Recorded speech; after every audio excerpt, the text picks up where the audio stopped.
Hello friends, welcome to my channel BSc nursing theory. और आज हमारा टॉपिक है लीवर सिरोसिस, जिसको हम सिरोसिस ऑफ लीवर भी बोलते हैं।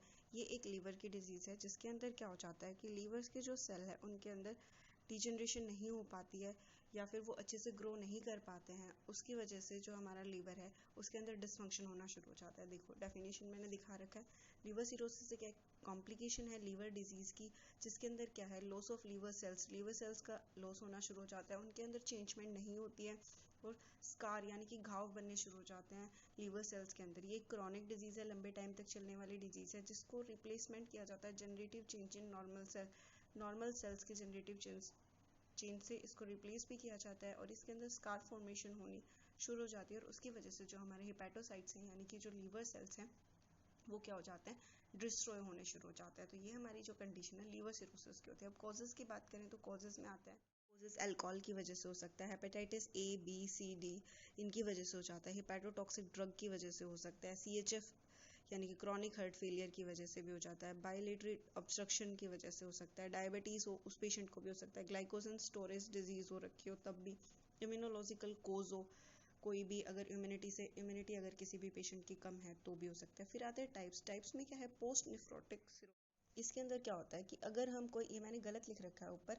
अगर हमारे अंदर क्या होता है, अगर हम कोई स्ट्रेस में आ जाता है, न्यूरोसिस क्या होता है उसमें पेशेंट स्ट्रेस में होता है, अगर कोई बंदा स्ट्रेस में है और उसकी वजह से वो कोई ड्रग्स ले रहा है, वो हमारे लीवर पे इफेक्ट करें यानी कि हेपाटोटॉक्सिक ड्रग्स हैं, तो उसकी वजह से भी हमें क्या है, ये सिरोसिस हो सकता है। दूसरा हमारे पास एल्कोहलिक सिरोसिस है। एल्कोहलिक सिरोसिस के अंदर क्या होता है कि अगर कोई बंदा है वो ज़्यादा अल्कोहल ले रहा है तो उसे एल्कोहलिक सिरोसिस हो सकता है। थर्ड पॉइंट हमारे पास आता है बाइलरी सिरोसिस। बाइलरी सिरोसिस के अंदर क्या है कि अगर बाइलरी ऑब्स्ट्रक्शन हो रहा है लॉन्ग टाइम से तो उसकी वजह से हो सकता है। फिर आता है कार्डिक सिरोसिस। कार्डिक में अगर इन्फ्लामेशन हो जाती है हार्ट के अंदर या फिर राइट साइड CSF है उसमें भी हो सकता है। फिर आते हैं sign and symptoms. Sign and symptoms की बात करें तो fever, pain, anorexia, fatigue, nausea, ये सारे क्या होते हैं, हमारे अर्ली सिम्टम्स होते हैं, फीवर, पेन, एनोरेक्सिया। फिर आते हैं अदर सिम्टम, जैसे कि एडिमा हो जाएगा, एसाइटिस हो जाएगी, हाइपोएलिमिनिया हो जाएगा, अब्डोमिनल डिस्टेंशन हो जाएगी, अब्डोमिनल की ग्रेथ इंक्रीज हो जाएगी, सीरम का जो लेवल है वो भी इंक्रीज हो जाएगा, इजी ब्रूशिंग हो जाएगी, येलोइश स्किन हो जाएगी, हेपाटो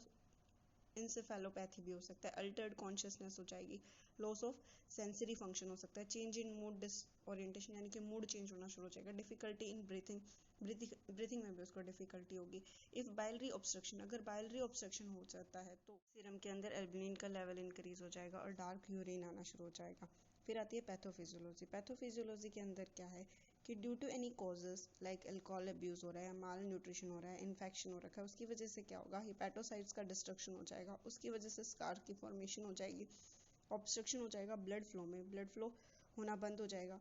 फिर उसकी वजह से प्रेशर जो है वो इंक्रीज हो जाएगा, किसके अंदर, साइनोसाइडल कैनाल के अंदर, उसकी वजह से फैटी इनफिल्ट्रेशन और फाइब्रोसिस स्कारिंग हो जाएगी। फाइब्रोसिस स्कारिंग होने की वजह से क्या होगा कि जो पोर्टल हाइपरटेंशन हो जाएगी और पोर्टल हाइपरटेंशन होने की वजह से सिरोसिस अकर हो जाएगा।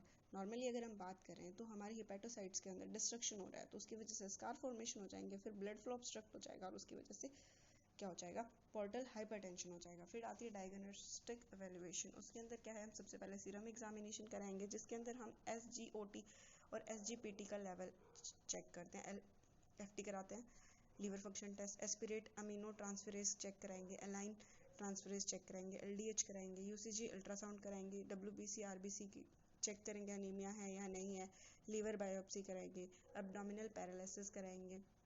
ये सारे जो है हम डायग्नोस्टिक एवेल्यूएशन कराते हैं अगर हमारे पेशेंट के अंदर क्या है, हमें लग रहा है कि उसे लीवर सिरोसिस है, या पता लगाने के लिए कि लीवर सिरोसिस की कंडीशन है या नहीं है कुछ सिम्टम्स को देख के।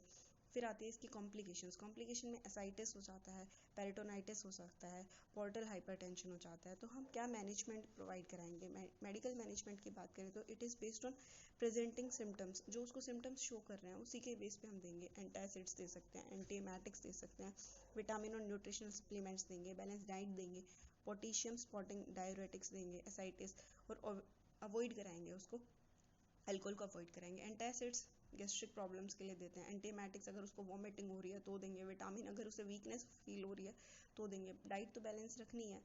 फिर अगर बात करते हैं हम आगे डाइटरी मैनेजमेंट की, डाइटरी मैनेजमेंट में हम क्या करेंगे, हेपेटिक है तो लो प्रोटीन की डाइट देंगे, सोडियम डाइट देंगे, प्रोवाइड कराएंगे उसको एल्यूमिन कंटेनिंग फूड देंगे, vitamin A, D, E K, और with diet to the patient. इस सारी जो विटामिन हैं उनके साथ हम उस पेशेंट को डाइट देंगे। फिर आता है हमारा सर्जिकल मैनेजमेंट। 3 सर्जरीज परफॉर्म करा रहे हैं हम।